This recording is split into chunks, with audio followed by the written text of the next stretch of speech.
16/5/2013 அன்று 110வது விதி, அந்த விதியின் கீழ் ஒரு அறிவிப்பை ஜெயலலிதா செய்தார். அதாவது பெருமை வாய்ந்த ஜெயலலிதாவுடைய வாதங்களை அப்படியே பிடிக்கிறேன்.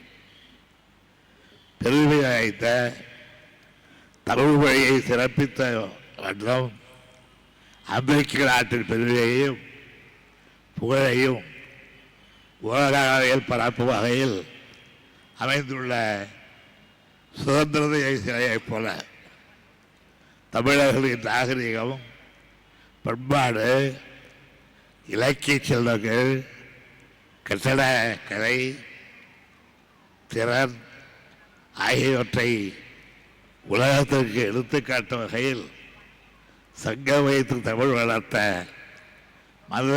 மதுரையில் 100 கோடி ரூபாய் மதிப்பீட்டில் தமிழ்த்தாய் சிலை அமைக்கப்படும் என்று ஜெயலலிதா அவர்கள்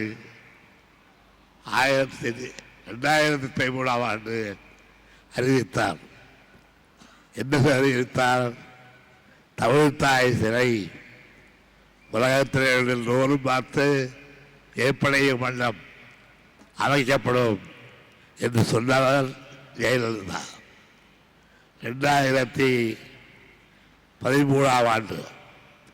ஆனால் இப்பொழுது நான் நாளைக்கு முன்பு மதுரைக்கு சென்றேன். அங்கே கேட்டேன், 100 ஆட்சியாளர் முதலமைச்சர் ஜெயலலிதா தமிழ்த்தாய் சிலை ஒன்றை மதுரையில் வைத்திருப்பதாக சொல்லியிருக்கிறாரே, பத்திரிகை செய்திருந்ததே, அந்த சிலை எங்கே என்று தேடினேன். எங்கேயும் காணவில்லை. எல்லோரும் திரும்பி பார்த்தார்கள். யாருக்கும் அந்த சிலை திரும்படவில்லை. சிலை வைத்தால்தானே எங்கே சிலை இருக்க முடியும்? 100 கோடி ரூபாய் செலவில் தமிழ்த்தாய் சிலையை அமைக்க உள்ள ஜெயலலிதா எப்படி அன்றைக்கு மக்களை ஏமாற்றினாரோ அதை போலத்தான் இன்றைக்கும் மக்களை ஏமாற்றுகின்ற முயற்சியிலே ஈடுபட்டு வருகின்றார். 3 அடுக்கு 3 மாடி மேடை மாதிரி, மாடி மேல மாடி கட்டி கோடி கோடி சேர்த்து வைக்க